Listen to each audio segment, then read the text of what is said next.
Good morning, afternoon, evening, or whatever time of day or night it is where you are. This is Speaking in Absolutes, and my name is Dustin Heveron. We're going to be hanging out for a little bit.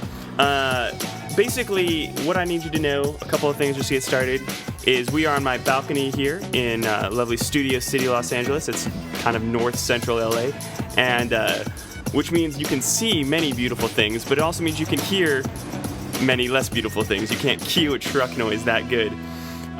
So that's okay. We're going to fight through it. Focus on my voice, and if you hear an interesting helicopter or if you hear a semi-truck you recognize, give them a shout out. Text them. Be like, hey, I heard your truck on that podcast thing. And the guy will be like, what? Why do you know truckers? The basic idea is that that was a sip of something, so for if you can't hear things. The basic idea is that there's a lot to break down, and there's a lot of people out there breaking stuff down for you in like life and movies and sports and news. And I figure, hey, I've got a computer just like anybody else. Why can't I break it down for you too? So that's what we're here to do. We'll be talking about things. We'll be taking some of your questions. If you ever have any questions or you want to see something on the show, you can email dontaskdustin all one word, no apostrophes or anything, at gmail.com, or you can find me at ocdustino, all letters. That's my Twitter, Instagram handle, and all that good stuff. Before we get started, we got a great show today. A lot of crazy, fun stuff's happening in the world, which makes it a lot of fun to be, discussing and kind of going over it. Got to give a shout out to my man Jay Gullion for letting me kind of borrow the name for this podcast. It was kind of a thing that he and I and a few of us had. But you're going to want to check out his website, thecovetedman.com. I believe it's The Coveted Man. I can't remember if they went Facebook style and dropped the or not. And check him out on Twitter and Instagram at Jay Gullion, which is JayGullion. That's all my plugs. He takes some great pics. He puts some great stuff up on The Coveted Man. Let's get started. So much to talk about. Where to even start? And I'll tell you where we're going to start with the biggest thing of the day, which is Jason Collins, who is a 34-year-old NBA veteran, came out of the closet today as the first active gay NBA athlete. And I think potentially, I think he covers a few sports too. I don't think we have any currently playing gay athletes in NFL or NHL or some of the major sports. This is big. I'm not going to spend a ton of time on it because this is one of those things that this just happened actually a few hours ago. Sports Illustrated has the issue. It's a cool issue. Check it out. The links, I'll put a link to it in the little bottom area if you're on YouTube. If you're in the podcast world, sorry, I got nothing for you. But essentially what's happening is he's come out and said, I've had to live as a gay man, as a closeted gay man in the NBA for a long, long time. I'm choosing not to make that choice anymore. Like I said, there's much better coverage, some other places for it. My take on it is simply that this is a smart, savvy move, and it's probably coming a little bit too late. And he even says in the article something to the tune of, this should have happened a while ago, and I kept kind of waiting for it to happen. And then when it didn't happen, I felt, that was kind of my calling to step up. Some of the more, of course, you're going to have the more cynical people out there who will be like, that's just a career move. If I'm 34 years old playing in the NBA and my name's not Kobe Bryant, I probably need a gimmick. He's entering free agency this year, so he's not currently contracted to a team, to my knowledge. I only skimmed his bio and Wikipedia page, so some of my stuff might be factually a little bit off. So you got the kind of the cynics who are like, he's just doing it to kind of be like, hey, you have to sign me now because if you don't, it's a hate crime. And I think that is silly and nonsensical. Let me tell you how this story is going to break down. Essentially, you're going to have your usual public embrace. People are going to make a bigger deal out of it than it needs to be. Shocker. That's the world we live in. Everyone's going to way overreact and be, oh, it's crazy that he's so brave and he's so this. And he is all that. I'm not trying to bag on him coming out. I'm just saying that in this kind of hyper overblown world we live in, he is going to be, they're just going to, everyone's going to overreact. And then there's going to, of course, be the small but vocal percentile of people.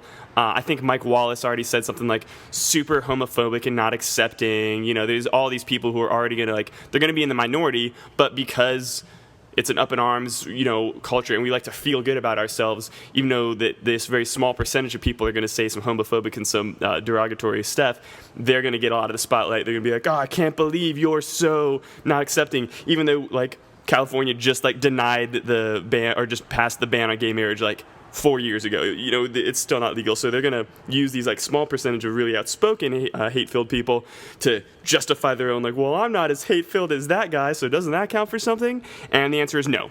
No, it doesn't. I love when people like want credit or sympathy for doing like basic human things. They'll be like, oh yeah, I am not nearly as like actively like filled with hate or mean or like as much of a dick to people as these guys are. Isn't that cool? No, man, that's like the requirement. That's what you should be doing. So I don't know what you're thinking about trying to be like, oh, I want a cookie or a special reward for this. So that's my kind of prediction for the cycle, is that Jason Collins, who by all accounts is a stand-up nice guy, everyone in the league has only had nice things to say about him prior to this point. I'm sure that'll change when you go to the comments section of that article and see some, the stupid, closed-minded people who are just like, oh, stupid swear word slurs. But anyway, the big thing is here, I think it will get him a contract. You got to remember too, this is not a dude who, unlike Kobe, he's not putting a lot of miles on his knees. So even though he's got a lot, he's been playing a lot. At 34 years old, he has things to contribute, and he might not be the all-star on a team. I think his last contract was with the Wizards. That sounds right. And so he's not going to go in and be the star, but this is a guy who's going to give you solid minutes. And the kind of shame of it all is the cynics, like I said, are going to kind of look at this of like, oh, you have to be it's a gimmick for him to get a longer contract, and he's going to get a 3-year deal out of being gay. And it's like, well, no, he's going to get a 3-year deal out of being a 34-year-old NBA player. I think he's something like his 13th season, who's worked his ass off to be one of the best go-to consistent guys at what he does in the NBA. He's not a flashy player. He's a dude who's going to go in there, and I think that he even said it himself, he's leading the league in hard fouls at some point. This is not a dude who's going to end up as like an all-star or go out in the Hall of Fame, immediately. This is a guy who, very simply, is a consistent quality player. He's coming off your bench 6th or 7th or 8th in, and that's okay. That people don't realize, like, you don't have to be the top 5% of NBA stars to have value to a team. And so what's going to get him a contract is playing and working in the NBA and working his ass off to be one of the best at what he does. And the sad part of it is that everyone is going to look at it and instead be like, no, it's because he's gay and people don't want to be the hate-filled team that was not signing the gay guy. And that makes me a little bit sad. But, and I think a great juxtaposition, again, to borrow from that article, was that he pointed out himself that one of his first close friends he came out to was his straight roommate from college who was marching in a gay pride parade, and the irony that a straight man can go march in a gay pride parade in, I believe, Philadelphia or DC, don't quote me on that, but that a straight close friend of his has the luxury almost of going to march in a gay pride parade, and he himself does not, as a gay man who should kind of be more entitled if you're ranking him.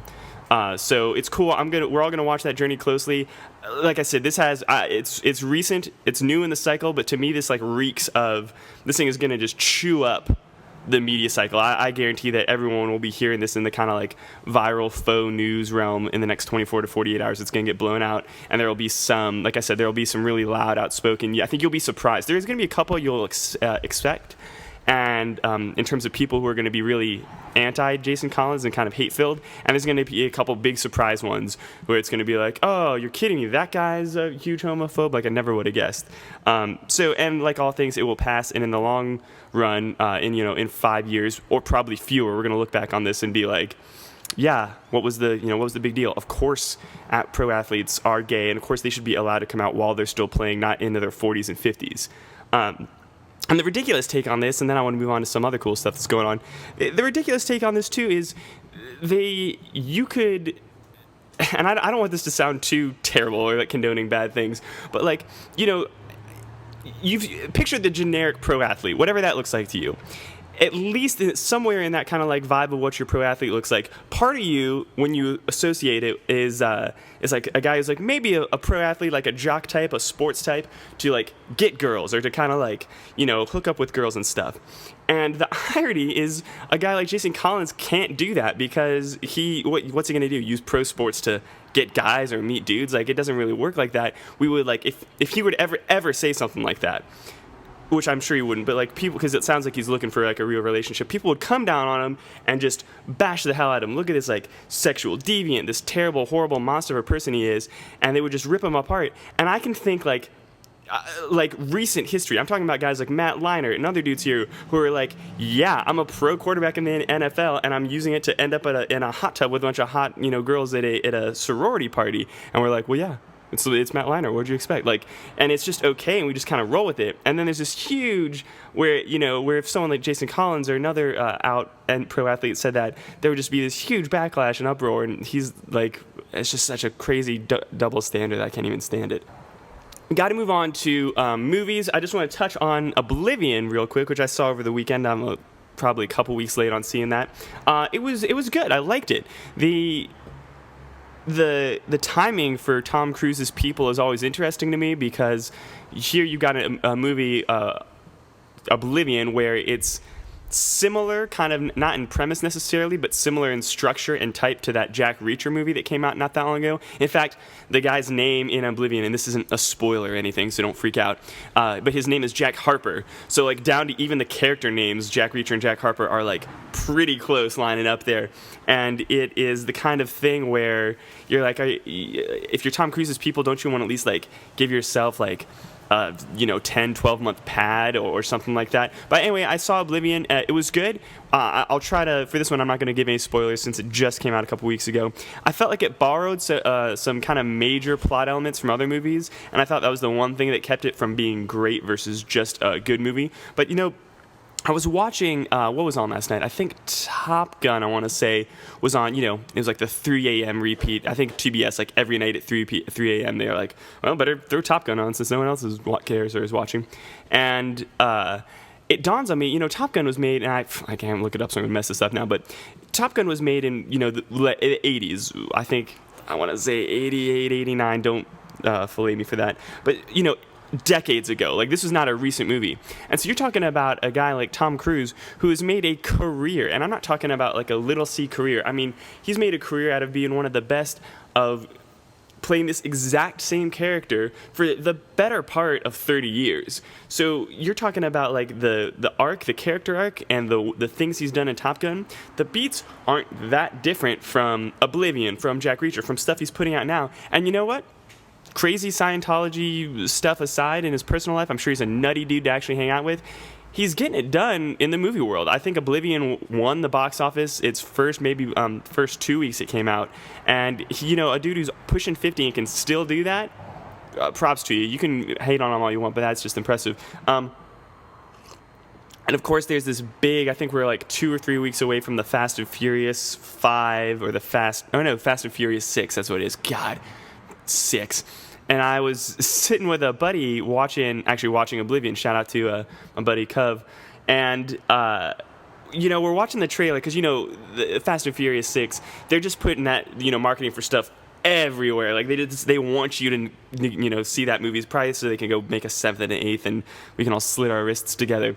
And I can't figure out the plot for continuing to bring these back, because these two guys back in the trailer. The Rock, who by the way is freakishly jacked right now, and this is a quick aside, if you're a pro athlete, you don't need to be a famous or a good pro athlete. If you're a pro athlete, you're jacked on steroids. Let's not say you're a superstar and you have a career to lose, but if you're making league minimum in MLB or NFL, and you're juicing and you're worried about getting caught, I'm telling you, man, the first thing you do is go get into acting. You don't have to have a ton of ability. There's a big market for just jacked dudes. It's taken The Rock's managed to take it all the way to a leading man type role. Most people don't go that far. But are you telling me you wouldn't take a career as like the co-main bad guy, or like the bad guy's like sidekick or right hand, like just the jack, like has like 4 lines in any movie, but is there to like intimidate and stuff? You wouldn't take that movie. It doesn't pay what pro contracts do, but it's a hell of a lot better than having to go through and perjure yourself and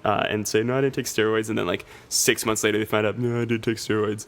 So if you guys, pro athletes who are listening to this, seriously, go get yourself a film and television agent right now, because you could start doing that tomorrow and you'll get work. But the plot that kills me about Fast and Furious 6 is the Rock's got this like line where it's like, he's like, we had a high-speed heist take place, and, we need to figure out how they did it or why they did it. We want you two guys to do this. And I want to be like, why do they keep, and he's like, why do they keep going back to these two guys? He's like, we'll give you full pardons. And it's like, didn't they have, isn't full pardons the prize, like, in every single movie? Like, they, like, always find Vin Diesel and Paul Walker, and they're like, we're going to give you full pardons again, and then, like, these guys don't learn. They're like, they go and just, like, F up again, or, like, knock over a 7-Eleven or whatever the hell it is. Like, whatever they're doing between movies to need another full pardon, they go out and keep doing it. And The Rock's like, we'll give you another full pardon. But my big thing is, like, why can't they just find, like, why do they have to keep going to the Paul Walker, Vin Diesel character? Why can't they just find new guys to do those roles? Like, in fact, I'm pretty sure it's been a long time since I've seen the first Fast and Furious movie. I'm not ashamed to say that. But I'm pretty sure the plot of that isn't that whole movie where they just find this, like, they take this, Paul Walker's this schmuck cop guy. They train him to be like an underground street racer person. He does it and then like infiltrates it. And like, I'm pretty sure that's the first 20 minutes of the movie. So here, doesn't it make sense that rather than like track down these two like really like hard ass, like hard to find like criminal guys, why don't they just take another schmuck out of the police academy, be like, hey, you're decently good looking, in good shape, and can kind of drive, and then do the exact same thing. Like if you're the FBI, aren't you always going to go pull one of your own and like retrain him to do it and give him the FBI money and the DEA car and whatever else he needs to do that, rather than be like, no, we need to go track down these two same like, F up guys who are out smuggling drugs in the middle of nowhere. These are the guys. These are the go-to guys who are going for that. It just, and I mean, of course I get it. From a movie standpoint, you need Vin Diesel and Paul Walker to sell tickets, as the like middle three movies proved. I think they didn't have those two dudes, and did anyone see Tokyo Drift willingly? No. The only people I know who saw it were like, yeah, I got drugged to it by like the group of people who were going, or like we saw it as a joke. And so I get it, but at the same time, I'm like, come on, there's got to be a better plot device. Like, can't these two guys be in charge of like that CIA, like DEA division now? And like they're the ones, like, it seems like there's got to be a better way to bring it back than just being like, all right, again, we need you to come back here. So that's just me. So again, I'm lots of advice, lots of tips today for screenwriters and athletes out there. Make sure you're listening to this podcast so you can figure out how to write a decent movie.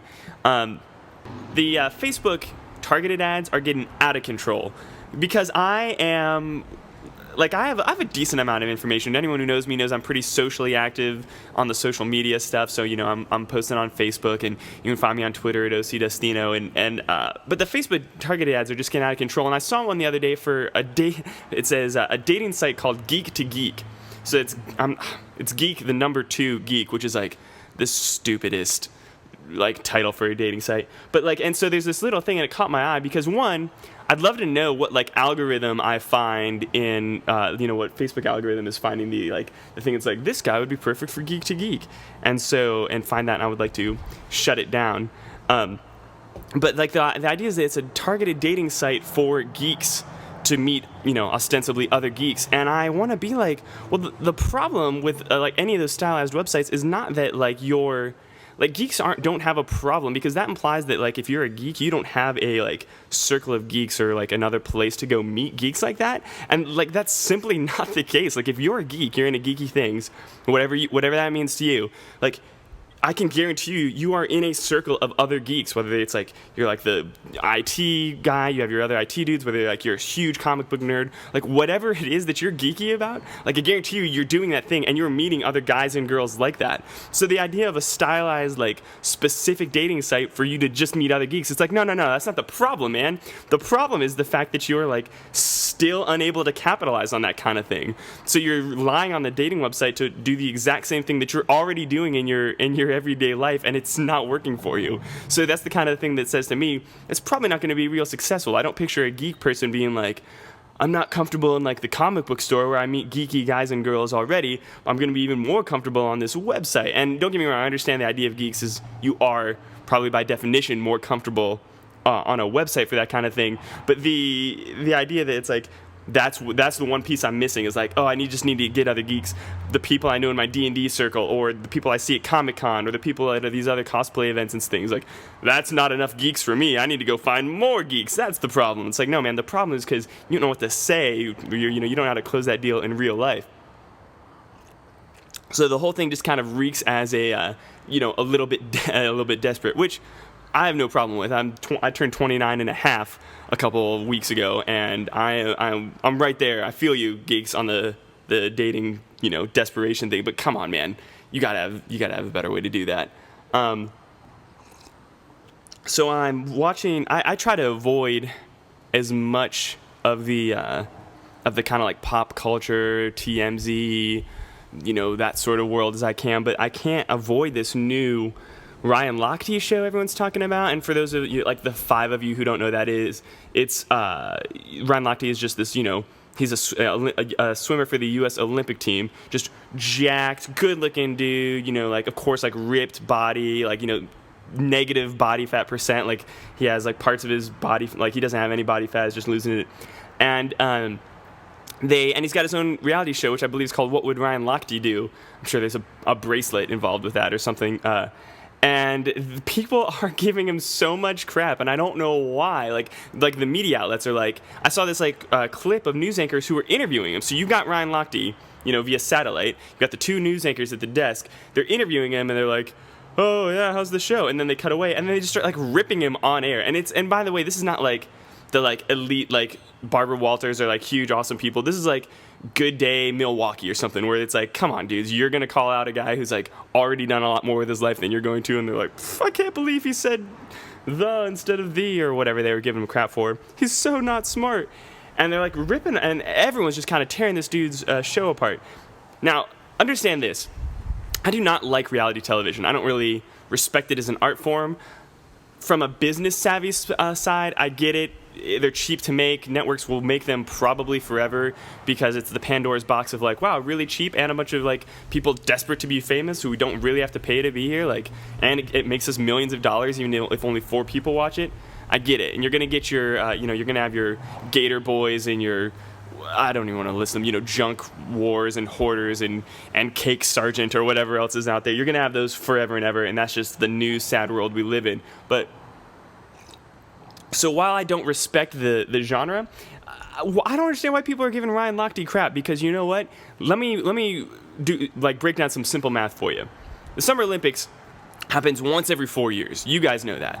Which means if you are a swimmer, if you're like the best swimmer for a country, you're in your prime, you have a 12-year career, a 12-year window. So you're talking about a guy that's with 3 Olympics. So you're going to go to 3 Olympiads and have maybe a shot. Now, let me remind you too, I don't have to tell anyone that Michael Phelps is the dominant swimmer. He's got a million gold medals to prove it. So if you're Ryan Lochte, you're talking about, and your career, the peak of your career lines up with the peak of Michael Phelps' career. You're talking about like your best case scenario is probably second place for the better part of a decade, and he's proven that. He came in, and Phelps dominated in this past Olympiad in 2012, and Phelps probably still has another one in him before he's used up, and Lochte will, again, if he's lucky, be the guy who gets a gold via relay or comes in second place. So you're talking about a guy who for 3 months every 4 years has like a lot of attention, and then the rest of the time has nothing.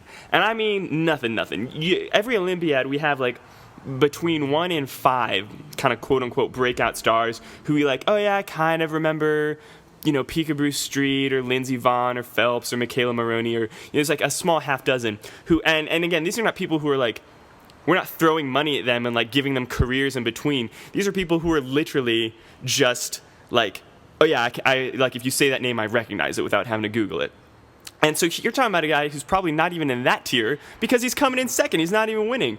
And people are going to bag on him for taking what little, like, kind of attention or quote-unquote fame he has and capitalizing on it. No way, man. I say if you're Ryan Lochte, again, who by all accounts does not have a lot of skills outside of being super fast in the pool, you capitalize on it. You do your 30 Rock guest spots. You do your talk show circuits. You write a book, which, don't get me wrong, I'm sure any book he wrote would be atrocious if he doesn't have one out already. But what the hell? People will buy it. Write it. Do it. You push the hell out of yourself for, the 6 to 9 months that we remember you. You gotta remember, we're coming up on a year almost since the last Olympics. We're about 8 months out or so. And his window for capitalizing on that kind of thing is closing and closing fast. And people are gonna hate on him for capitalizing on that. No way. I say you gotta take that and you gotta run with it. And I saw a question the other day that was like, "Oh, aren't you worried about the reality show, like, or the attention, like, faking, like, messing with your training or whatever, your training system?" And I'm like, you guys don't realize, and they should. This is bad because these are media people. They should realize that when you're filming a 22-minute reality show, you're talking about 100 hours of footage a week minimum. There's probably more, and you got to cut it down to 22 good minutes. He could spend 8 hours a day in the pool, 8 hours of sleep, and still have a good 8 hours, whatever 8 times 7 is. It's like 56 sounds right. That's not right. But, and still have tons, and I mean tons of footage to cut down in this 22-minute show. So it's not going to affect his training unless he wants it to, and he's going to be able to. Also, like, what's this show going to run? A season? Maybe 2 seasons? Maybe he'll get lucky with, like, a Flava Flav style spinoff. So that means, like, worst case scenario, this thing runs for 2 years. We're talking it's summer of 2015 then. He still has a whole year to continue to get in game shape and compete and be ready for the 2016 Olympics he'll be competing in. And he's going to go there, and he's still going to lose to Ryan Phelps or probably some Australian guy. Like, that's just how it works. So good on you. I don't know what he's getting paid for that kind of thing. I don't have the desire to look it up or put it into my Google history. But so more power to you. If you have that kind of thing, take it. That said, I will not watch that show. It just sounds awful. But, having an awful reality television show is like having, I don't even have a good analogy for it. That's how bad reality television shows are. I want to close with I'm going to try and get to, I have a bunch of people who emailed dontaskdustin@gmail.com and who tweeted me some questions and things. I have a bunch I want to get to. The first one, I think we've only got time. Let me check. I think we've only got time for one today. So the first thing I wanted to do is just give a shout out to Nate, who asked. He's like, "Hey, I read your blog on dating women." He's like, "How do you infiltrate a group of women?" And I think that this is actually. Sometimes I'll give sarcastic answers, but I'll try and take your questions as seriously as I can. So don't be afraid. And I'm gonna use anonymity, so I'm not gonna be like Kelsey Perlson of so and so street who lives right here. I'm not gonna roast you or whatever. But his question, because he read a blog I wrote a couple weeks ago called the 5 stages of when a pretty girl talks to you, and so people seem to enjoy that, and he read it. He's like, okay, so I get a pretty girl, and that was, for those of you who read my blog know that that was one of my tongue-in-cheekier posts, so that was not meant to be like a literal oh, this is a documentary of this is what happens when a hot girl talks to you, so it was just meant to kind of be in fun, like most of what I write is. And you can find the blog linked on my Twitter. It's on my personal website, dustinfanclub.com. Blah blah blah blah blah. All the other stuff you want me to promote. And anyway, so his question is, he's like, okay, so I get it. You're talking to a hot girl, and I get that. But how do you get a girl apart from her group and then talk to her? And my first reaction was that's the creepiest thing ever. I get where he's coming from. He didn't mean it that way. He seems like a nice dude, so I'm sure he wasn't literally talking about it. But just the idea of phrasing it in such a way that you're how do I? So there's a hot girl in a group. How do I lure her away from the group so I can have my way with her or whatever? And it just sounded like the creepiest, stalkerish, kidnappiest thing I've ever heard. He didn't mean it like that. But the heart of the question is something I feel like a lot of dudes kind of struggle with, which is where I've been talking to a lot of people lately who's their move is the classic cliched, let me buy you a drink, babe, or whatever. And that is just, first of all, that is the worst move to me. I could not imagine a less effective move. And frankly, girls, holler if I'm wrong here, because I often am. But from what I've seen, that doesn't really work. A girl who has a random guy, again, we're talking maybe if you're a 9.5, 10, if you're just the hottest dude around, great shape, tons of money, whatever it is, maybe you can get away with that, and then you'll think, oh, it's because I bought this girl a drink. No, man, it's because you're super good looking or super rich or whatever the thing is, and the girl was that dude's super good looking, super rich. I'll take his drink. I gotta say 9 times out of 10, if not higher, the buy a drink move never results in anything other than the girl just taking your drink and being yeah, okay, I want that drink. And yet here it is. Also, that move's what? Minimum 70 years old? Probably older. Probably since pre-1900s, whenever, as soon as bars were invented, I bet like the first guy who walked into the first bar ever was like, hey, there's a girl. Hey, we're at a bar. Hey, I'll buy you a drink. And like it worked for him because it was the very first guy and the very first girl in a bar in like the 1870s or whenever like the idea of a bar was created. And then every other dude in the world was like, hey, that worked for him. Like it's like the one, like guys are so uncreative that they're like, oh, I saw that. I really want to make it happen. So I don't know why that's still stuck in like the like male handbook, which they do assign you ladies. At the age of 15, you're actually handed a handbook called the male man handbook, the man book in some situations, and you have to read it and study it. And I don't know why that movie's in there because I've never seen it work. Again, outside of extenuating circumstances, I've never seen that be your opener move. But that's all people go to. They're like, oh, I gotta buy a drink, and it doesn't work. I think it's because girls, and this is like classic male thinking, and so please correct me if I'm wrong, girls, but like the guys are like, I will purchase this thing to show her that I have like the means and that I have interest, and I'll give it to her and then she will enjoy it and respond. And it's like, girls are smarter than that, man. Like I'm not saying like, you know, you need to have like some psychological crazy thing hooked up, but like a girl is like, yeah, this dude is buying me a drink, probably wants to, you know, probably just because he wants to get in my pants. Maybe you're wrong, maybe you're right, but I guarantee you that's what they're thinking. And so they're probably just like, all right, free drink and deuces, you know, see you later.